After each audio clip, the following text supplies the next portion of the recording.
Assalamualaikum warahmatullahi wabarakatuh. Pada pertemuan kali ini saya akan membahas tentang laktasi, ya. Jadi, kita bahas tentang laktasi. Kita akan bahas tentang anatomi dan fisiologi laktasi untuk di awal. Tetapi sebelum kita membahas ke anatomi dan fisiologi laktasi ini, kita perlu paham pengertian dari laktasi. Sebenarnya laktasi itu apa sih, gitu ya.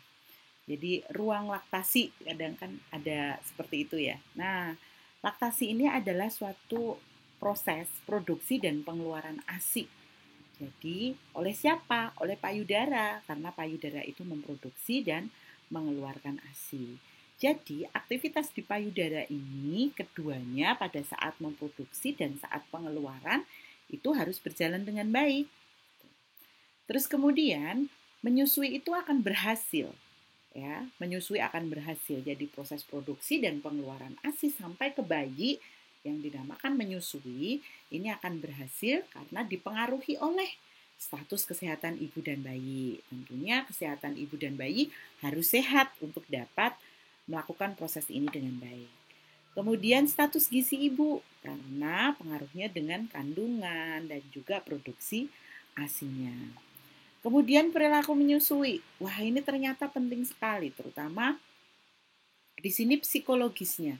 Jadi ibu yang ragu, ibu yang tidak percaya diri, itu nanti akan mempengaruhi proses dari laktasi juga. Jadi kadang kalau ibu itu yakin, aku itu kalau menyusui, kalau melahirkan atau memiliki bayi nggak pernah bisa menyusui karena nggak pernah keluar. Kalau itu selalu tertanam pada ibu, itu juga akan mempengaruhi. Karena ini pengaruh juga ya. Terus kemudian pengetahuan tentang proses laktasi. Penting sekali pengetahuan tentang proses laktasi ini. Karena dengan tahu maka ibu akan berusaha untuk mencari solusi jika terjadi hal-hal yang mengalami hambatan, gitu ya. Dan perlu juga di sini dukungan petugas kesehatan dan keluarga. Karena apa? Petugas kesehatan juga harus mendukung, jangan dikit-dikit berikan susu yang lain, susu formula atau tambahan ya. Dan juga keluarga yang tidak mendukung ibu, hanya ibu saja yang berjuang untuk menyusui juga sangat susah. Sehingga ini perlu dukungan. Nah, itulah keberhasilan dari proses menyusui.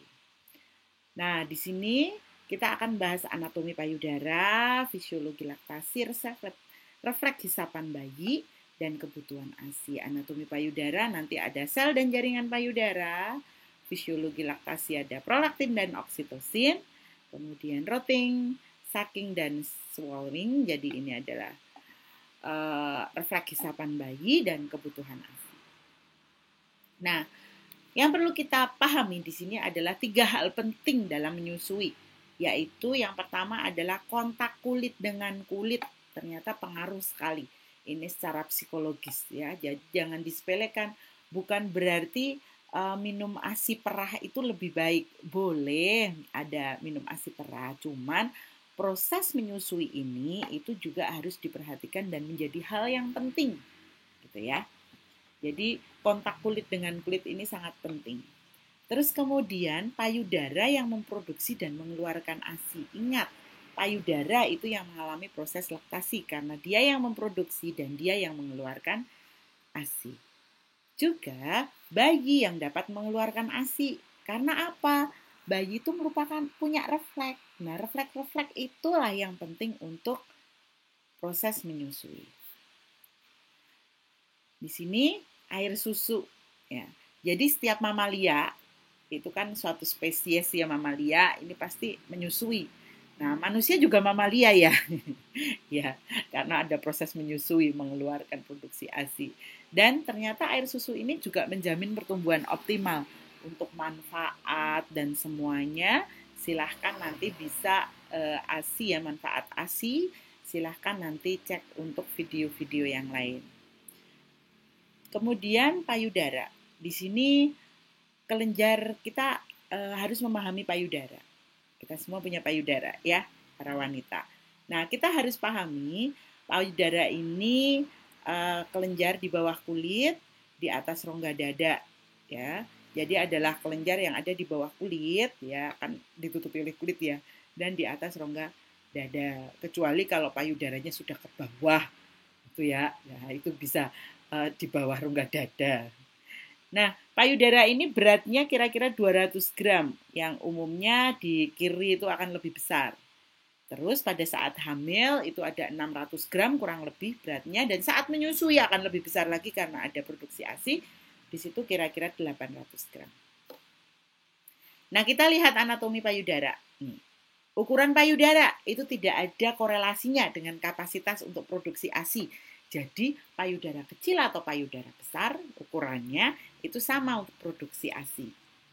Kemudian, dapat dipengaruhi oleh jaringan lemak di sekitar kelenjar payudara. Ya, karena ukuran payudara ini besar kecilnya itu yang mempengaruhi adalah lemak. Jadi kalau yang memiliki payudara besar itu karena lemaknya lebih banyak gitu loh. Ya, nanti kita lihat anatominya.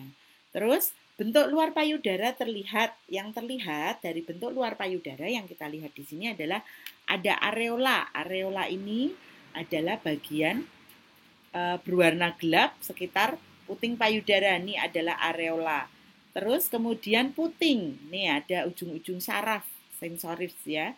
Dan kelenjar Montgomery yang melembutkan dan melindungi puting. Di sini ada kelenjar, pendil-pendil kecil-kecil. Itu adalah yang terlihat, bentuk payudara yang terlihat. Nah, di sini ada berbagai bentuk payudara dan puting tentunya. Ada yang normal, ada yang panjang, ada yang pendek, ada yang terbenam. Putingnya ada yang terbenam seperti ini ya. Tapi ada yang juga menonjol, bagus ini terbenam. Nah, ini macam-macam ya. Nah, sebagian besar bayi itu dapat menyusui pada payudara tersebut. Jadi, payudara seperti apapun itu bayi dapat menyusui di sana. Jadi, jangan khawatir ya. Cuman kalau terbenam bagaimana? Nah, nanti ada teknik-tekniknya.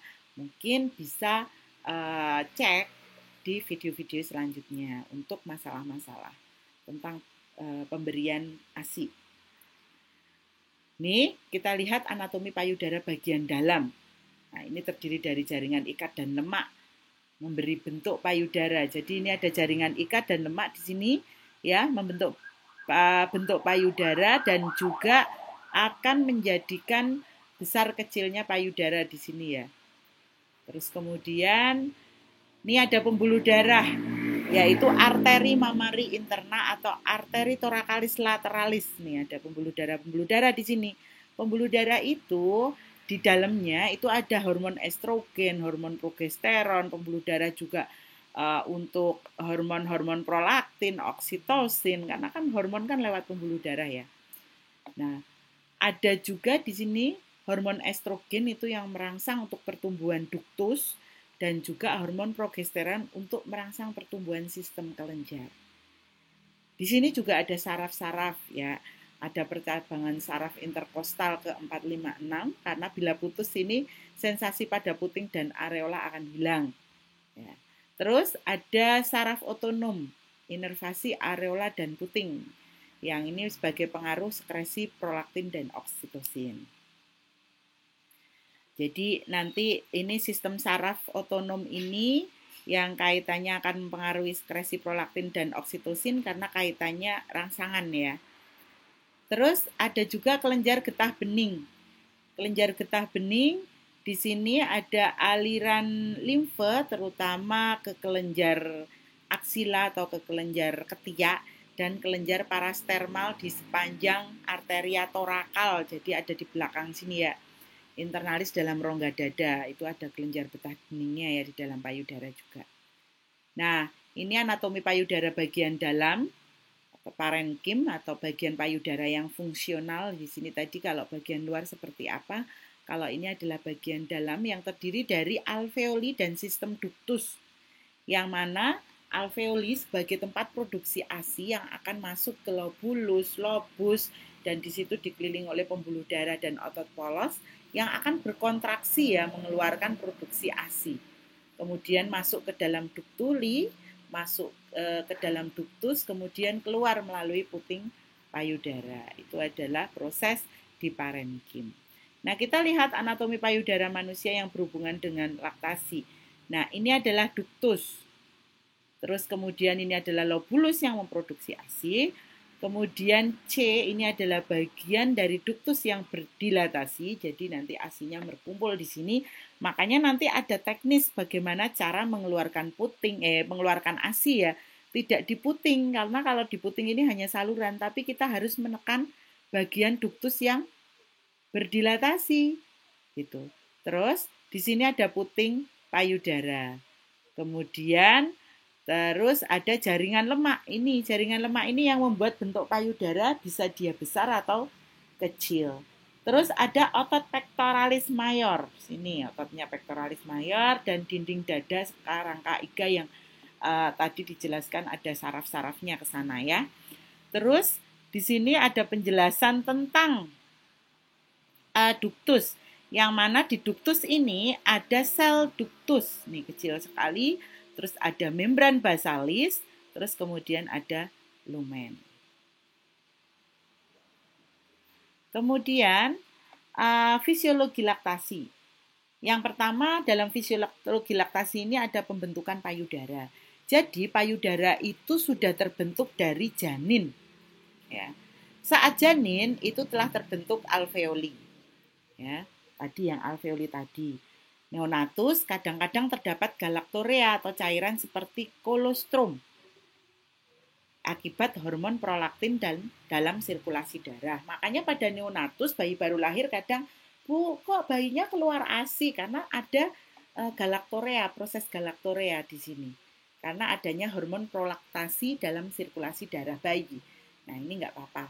Terus makanya jangan dipencet-pencet, Bu, dibiarkan saja. Pasti Bu Bidan akan bilang seperti itu.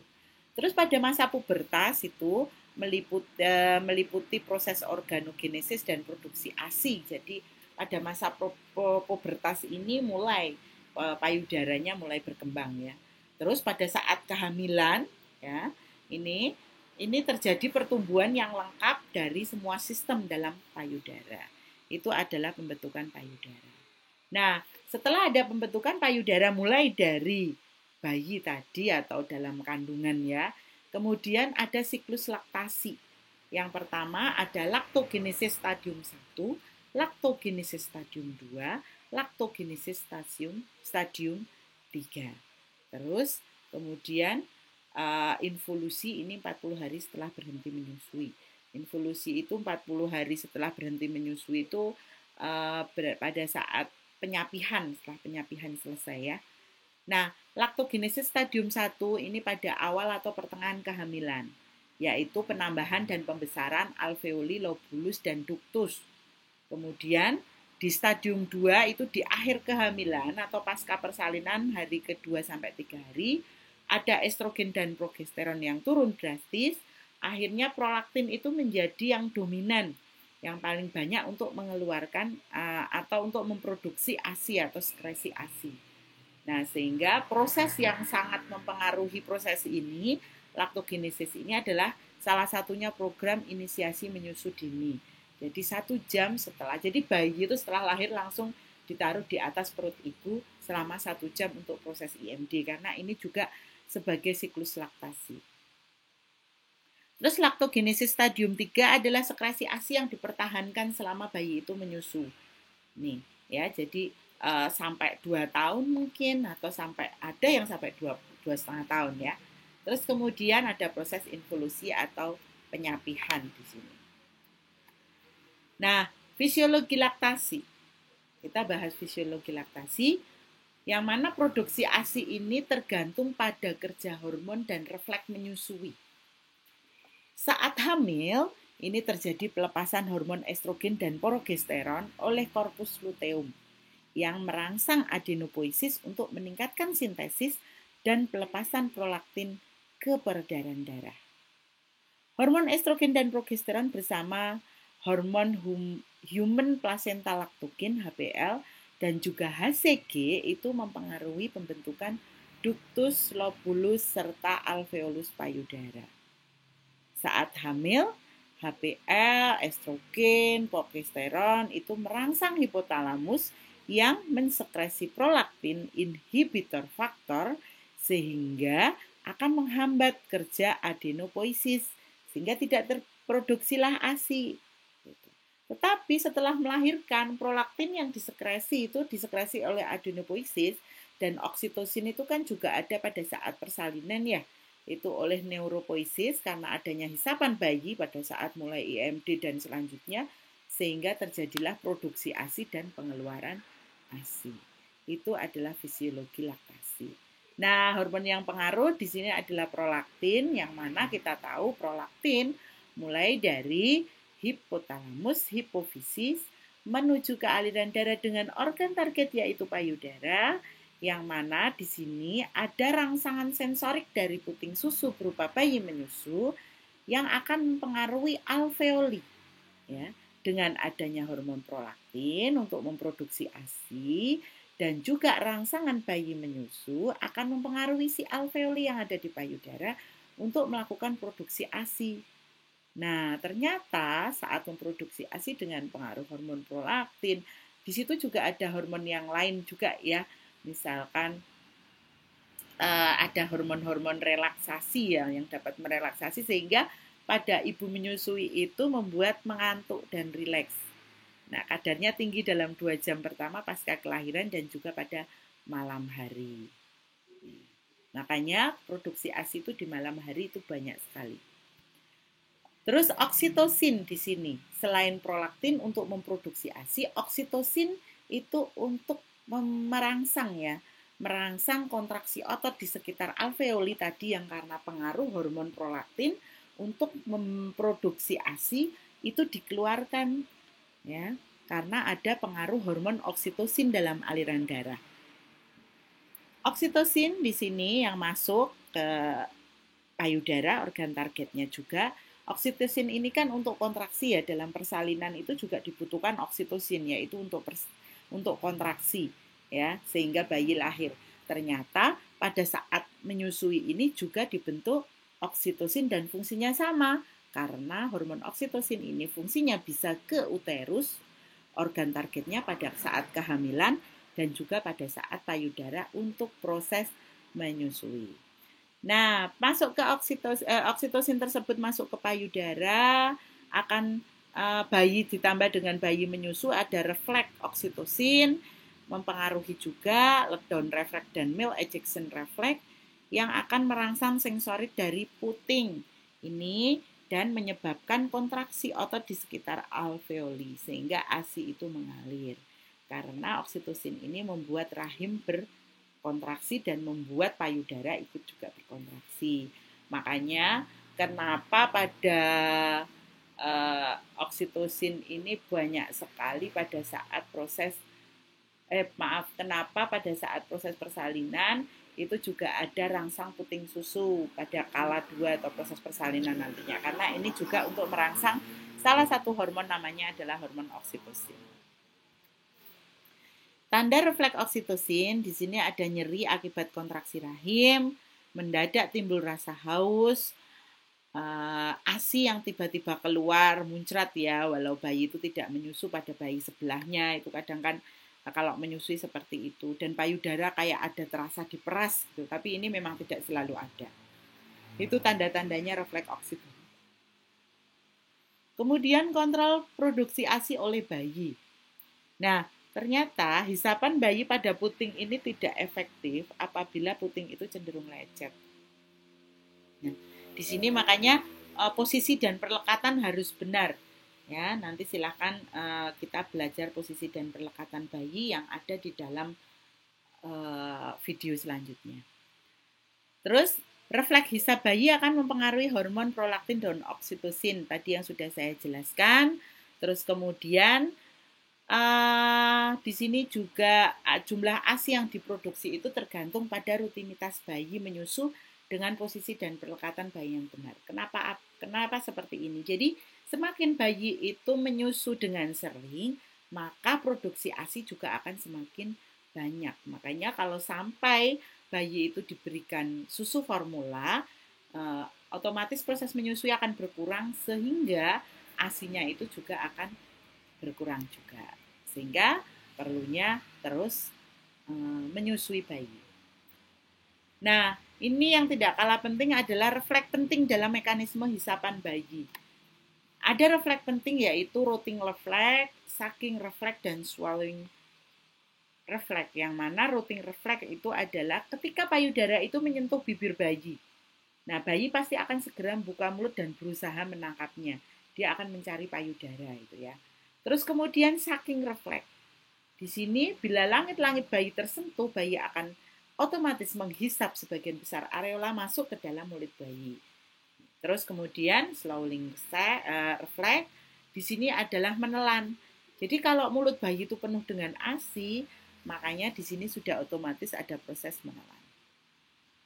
Ini refleks hisapan bayi, ini tiba-tiba sifatnya tidak disengaja ya, karena ini namanya refleks.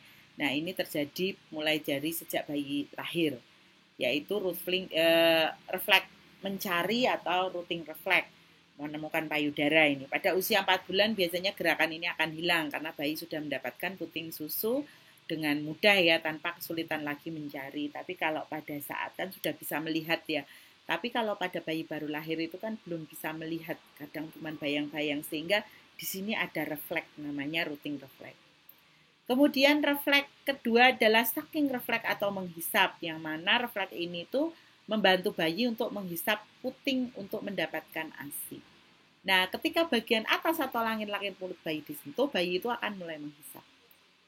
Refleks mulai muncul saat usia 32 minggu kehamilan dan akan menjadi sempurna di sini di usia 36 minggu kehamilan. Oleh karena itu, bayi prematur biasanya belum bisa menghisap dengan baik, sehingga kalau bayi prematur dibantu dengan menggunakan alat untuk minumnya, atau karena belum bisa menghisap dengan baik, misalkan belum bisa menghisap, nanti bisa dengan NKT, disendoi, dan lain-lain. Terus ada swallowing refleks atau refleks menelan, yang mana muncul ketika ada benda yang masuk ke dalam mulut bayi, seperti puting susu ibu dan juga penuh, misalkan karena ASI, ini akan membuat bayi berusaha menghisap lalu menelan ya, berbeda. Jadi ini berbeda dengan rooting refleks. Refleks ini tidak akan hilang. Bagaimana cara mendapatkan ASI lebih banyak? Yaitu dengan menyusui bayi sesegera mungkin setelah lahir. Bahkan ada program IMD, inisiasi menyusu dini. Ya, terus kemudian kita harus menjaga perlekatan yang baik. Nah, harapannya memang jangan gunakan puting buatan.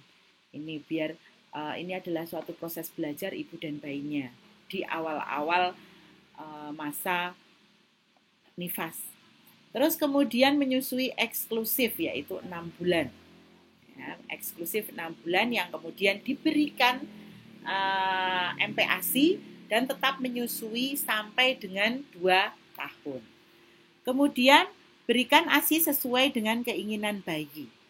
Biasanya setiap 1-3 jam, tapi harapannya tidak dipatok setiap 3 jam, tidak. Tapi sesuai keinginan bayi. Bayi ingin menyusu, berikan. Ya. Susui malam hari, karena malam hari produksi prolaktinnya ini akan lebih banyak. Bagaimana tanda-tanda bayi menyusui dengan baik? Jadi tandanya setelah dia selesai menyusui, bayi melepaskan payudara ibu dan bayi itu akan tenang. Nah, bayi menyusu perlahan, kuat, dan kadang berhenti sejenak. Terus bibi bayi terlihat penuh, ya, pipinya. Terus kemudian dapat terdengar dan terlihat bayi menelan. Glek-glek kayak gitu ya. Nah, tapi bukan kecap loh ya. Kalau kecap itu tanda malah menyusui kurang, perlekatannya nggak bagus. Nah, tanda bayi yang tidak menyusui secara efektif, di sini dia menyusunya terlalu tergesa-gesa. Nah, ini ada menimbulkan suara berdecak. Terus pipinya dia menggembung. Bagusnya pipinya itu seperti yang saya jelaskan tadi, terlihat penuh ya. Tapi di sini pipi tidak mengembung ya, maaf, pipi tidak mengembung. Jadi dia hanya menghisapnya di mulut, tidak ke dalam. Itu biasanya hanya menghisap di puting, sehingga pipinya tidak mengembung. Terus nyeri dan kerusakan pada puting susu, karena apa? Yang dihisap bayi dengan perlekatan yang tidak benar adalah puting susunya. Terus bayi tidak puas dan akan sering menyusu, dan semakin lama semakin sering. Kemudian menyusu sangat lama. Terus ASI tidak keluar secara efektif, suplai ASI yang buruk, dan payudara memproduksi ASI yang sedikit. Nah, tadi 3 refleks penting dalam mekanisme hisapan bayi yang sudah saya jelaskan di slide sebelumnya. Di sini kemampuan bayi menyusu tergantung koordinasi dari refleks, rooting, sucking, dan swallowing ya. Sehingga bayi yang cukup bulan sehat dapat segera menyusui karena ketiga refleks ini berfungsi secara bagus. Ini ada cara bayi mengeluarkan ASI ya. Nih, ini adalah mulut bayi, ini payudara. Nah, ini ilustrasi mulut bayinya nih. Nih putingnya, ya, putingnya sampai sini. Jadi, karena ini mulutnya ini di areola, jadi areolanya masuk nih. Sehingga yang ditekan itu seperti pada anatominya sesuai, ya. Terus kemudian tekanan negatif dalam rongga mulut ketika rahang terbuka. Rahang naik untuk memfasilitasi gerakan peristaltik lidah pada payudara. Nah, di sini antara suckling dan sucking ya. Kalau suckling itu pengeluaran ASI dari payudara dengan cara menekan ductus lactiferus karena gerakan peristaltik lidah dari depan ke belakang. Suckling di sini itu jadi menekannya di sini ya, di sini adalah ductus kan. Di sini kalau putingnya kan nggak ada, cuman saluran-saluran aja. Nah, ini ditekan oleh gerakan peristaltik rahang. Itu adalah suckling. Terus kemudian suckingnya itu adalah proses menghisap, ya, yang pendek dan cepat dapat dilihat saat permulaan menyusui. Jadi bayinya akan menghisap. Itu adalah perbedaannya suckling dan sucking. Nah, suckling di sini dimulai dengan periode sucking yang cepat, menghisap dengan cepat, dengan stimulasi let down reflex tadi ya, dan juga suck swallow yang sekitar 10-25 menit. Jadi setiap 1-2 hisapan diikuti menelan yang berulang. Ya, karena setiap hisapan itu menghasilkan kira-kira 0,2 mili ASI. Usia kehamilan dan kemampuan bayi menyusu. Nah, ini adalah kaitannya usia kehamilan dan kemampuan bayi, sehingga ibu tidak perlu khawatir kalau bayinya sudah aterem atau sesuai usia kehamilannya dan viabel untuk hidup di luar. Itu sebenarnya dia sudah bisa menyusu dengan baik karena mempunyai refleks-refleks yang berfungsi sempurna. Nah, kalau di usia 28 minggu itu sekitar 7 bulan, ini sebenarnya bayi sudah bisa menjilat ASI perah di puting ya. Di puting itu bisa menjilat, misalkan kita keluarkan, kita perah ASINya yang ada di puting, dia menjilat. Terus usia 30 minggu itu belum dapat minum memang secara oral ya, secara dari oral itu belum bisa dapat meminum sehingga perlunya NGT. Ya, 7 bulan lebih lah, 7-8 bulan. Kalau udah usia 30-32 minggu, ini 32-an minggu, ASI dapat diberikan dengan cangkir atau diperah langsung ke mulut bayi. Karena sebagian suckle, sebagian dengan menghisap dan sebagian dengan NGT. Jadi bisa mix nanti. Nah, ini 8 bulan sebagian bisa menyusu, sebagian dengan NGT. Jadi ada 2 ya. Kemudian usia 35 minggu ke atas di sini menyusu lebih efektif, dan usia 37 minggu yang merupakan viabel atau aterem itu mempertahankan menyusu secara penuh. Kemudian adaptasi neonatus terhadap kehidupan ekstrauterin. Di sini ada pola defekasi atau buang air besar, yang mana di sini mekonium itu terjadi, ada ya hitam itu sekitar 0-24 jam, terus ada fase transisi 2-3 hari, terus ada feses susu, itu 4-7 hari, itu sudah. Nah, kemudian ada di dalam kandungan kolostrum atau ASI itu imunoglobulin A dari kolostrum dan ASI, yang kolostrum itu hanya bisa diproduksi 1-3 hari. Dan ini sangat penting untuk melindungi ASI, makanya penting sekali itu untuk memahami tentang kolostrum. Jadi jangan dibuang kolostrum itu, karena biasanya ibu-ibu akan dibuang dengan alasan basi lah dan lain-lain. Padahal itu sebenarnya berbeda.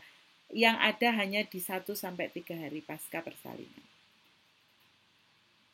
Nah, di sini ada perilaku normal dari bayi.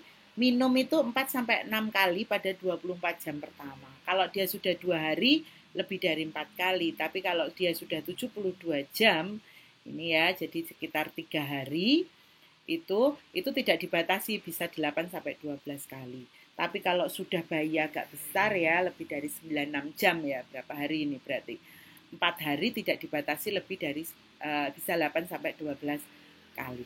Nah, ASI di sini kalau pada bayi 1 hari atau 1 hari pertama ya 24 jam pertama itu kolostrum itu hanya butuh setengah sendok teh sedikit sekali tiap minum.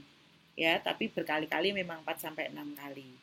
Terus pada 2 hari kolostrum akan semakin banyak dan ini pertumbuhannya akan sesuai dengan kebutuhan bayi. Ya. Terus kemudian ada endapan di urin. Ya, endapan di urin ini pada tidak mungkin ya di hari pertama, kedua, ketiga itu mungkin ada, tapi di selanjutnya tidak ada.